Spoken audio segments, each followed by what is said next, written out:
Welcome guys, welcome to my YouTube channel it's chemistry.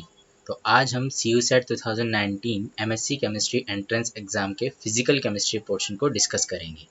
Alright, तो शुरू करें। तो आज का हमारा पहला क्वेश्चन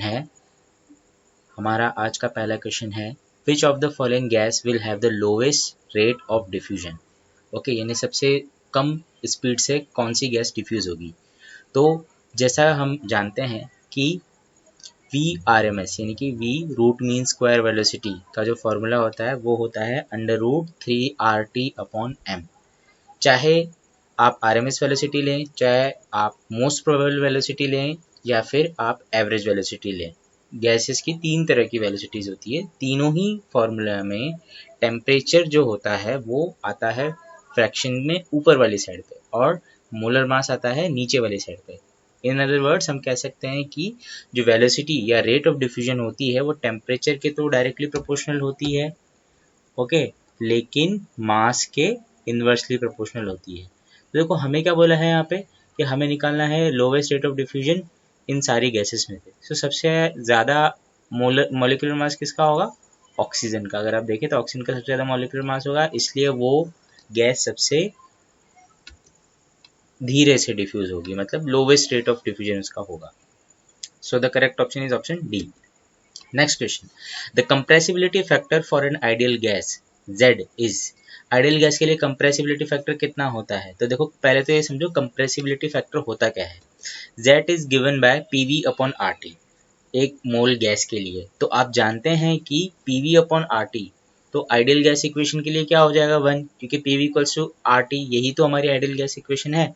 तो यानी कि आइडियल गैस के लिए Z यानी कंप्रेसिबिलिटी फैक्टर की वैल्यू कितनी होती है 1। सो the correct option is option D. Our next question is the root mean square velocity of a certain gas at 27 degrees Celsius is x meter per second. Its root mean square velocity at 927 second is। हमें 27 degree पर किसी gas की root mean square velocity दे रखी है x metre पर second. आपको उसी gas के लिए 927 डिग्री सेल्सियस पे रूट मीन स्क्वायर वेलोसिटी निकालनी है। तो देखो जैसा मैंने फर्स्ट क्वेश्चन में बताया, रूट मीन स्क्वायर वेलोसिटी का फॉर्मूला होता है √3RT/m। यहाँ से हम देख सकते हैं VRMS is directly proportional to root over temperature. अब सबसे पहले देखो हमेशा याद रखना फिजिकल केमिस्ट्री में कि जब भी, और थर्मोडायनेमिक्स में स्पेशली, जब भी आपको टेम्परेचर की यूनिट दी हो तो उसको सेल्सियस से केल्विन में कन्वर्ट करना जरूरी है, क्योंकि ऐसा यूनिट टेम्परेचर की केल्विन होती है, ना कि सेल्सियस।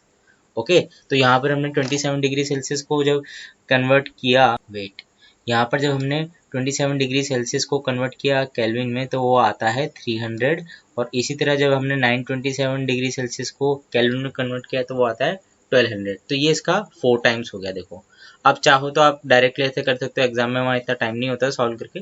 देखो टेम्परेचर हमारा 4 टाइम्स हो रहा है, और VRMS जो है वो किसके डायरेक्ट प्रोपोर्शनल है? रूट ओवर टेम्परेचर के। तो क्योंकि ये रूट है तो 4 टाइम्स का क्या हो जाएगा? वो 2 टाइम्स हो जाएगा, इसलिए जो नई वाली वेलोसिटी आएगी वो उसकी 2 टाइम्स आएगी। लेकिन फिर भी हम एक बार सॉल्व कर लेते हैं।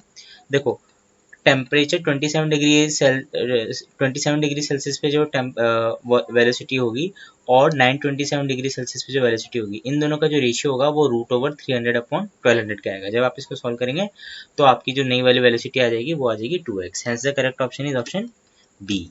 Our next question is, for a liquid the enthalpy for vaporization is 9325 joule per mole. Okay, the entropy during boiling at 100 degree Celsius at 1 atmospheric pressure is। मतलब आपको दे रखा है यहाँ पे एंथैल्पी दे रखी है, एंट्रोपी आपको निकालनी है, टेम्परेचर भी दे रखा है, ठीक है।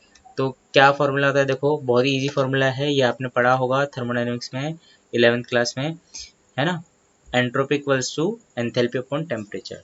तो यहाँ भी देखो टेम्परेचर जो हमारा दे रखा था 100 डिग्री सेल्सियस, उसको हमने कन्वर्ट किया किसमें? केल्विन में, एंड देन सिंपली एंथैल्पी को हमने एंट्रोपी से डिवाइड कर दिया। ओके, तो हमारी जो एंट्रोपी आएगी वो क्या आएगी? 25 joule kelvin inverse mole inverse. Okay, our next question is work done in a free expansion process is. अब देखो वर्क डन का फॉर्मूला क्या होता है? सबसे पहले वर्क डन का फॉर्मूला होता है PdV, लेकिन यहाँ पर जो P होता है वो P होता है एक्सटर्नल प्रेशर, यानी कि उस गैस के ऊपर एक्सटर्नल प्रेशर कितना है। अब फ्री एक्सपेंशन के केस में एक्सटर्नल प्रेशर क्या हो जाता है? 0।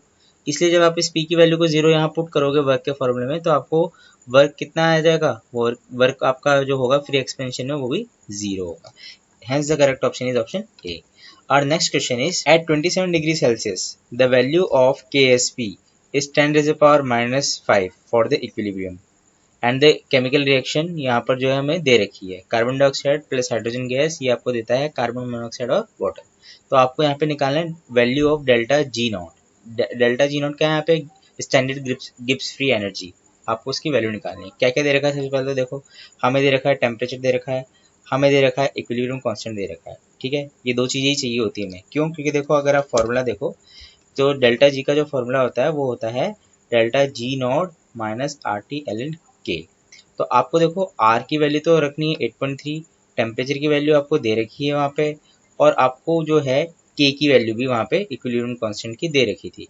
तो जब हम इन सारी वैल्यूज को इस इक्वेशन में पुट करेंगे तो हमें इस तरह की एक इक्वेशन मिलेगी, और जब इसको हम सॉल्व करेंगे तो हमारा आंसर आएगा 12.45। तो इसलिए जो हमारा नियरेस्ट ऑप्शन है इसका नियरेस्ट ऑप्शन क्या था, option number B.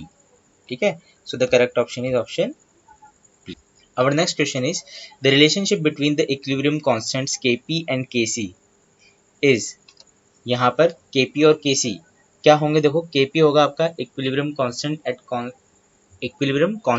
At constant pressure, and Kc होगा आपका equilibrium constant at constant volume. तो यहाँ पर ये जो रिलेशन है देखो, ये आपको एज इट इज याद करना होता है, ये आपने 11th क्लास में जो है इक्विलिब्रियम चैप्टर में पढ़ा था। तो इसके अंदर Kp जो होता है वो होता है आपका Kp इक्वल्स होता है Kc bracket RT power n। तो आपका correct option is option B. अब अगला क्वेश्चन देखो, question number 8, a crystal with A equals to B equals to C and alpha equals to beta equals to gamma but not equals to 90 degree. इस तरह का crystal कौन सा होता है, तो ये भी आपको जो है solid state 12th class first chapter में आपने पढ़ा होगा कि इस तरह का जो क्रिस्टल होता है वो हमारा होता है trigonal. So the correct option is option B. देखो मैं थोड़ा जल्दी जल्दी इसलिए बता रहा हूँ इस वीडियो में, क्योंकि आप इस वीडियो में जितने भी क्वेश्चन देखेंगे, फिजिकल केमिस्ट्री लास्ट ईयर बहुत ही ईजी आई थी।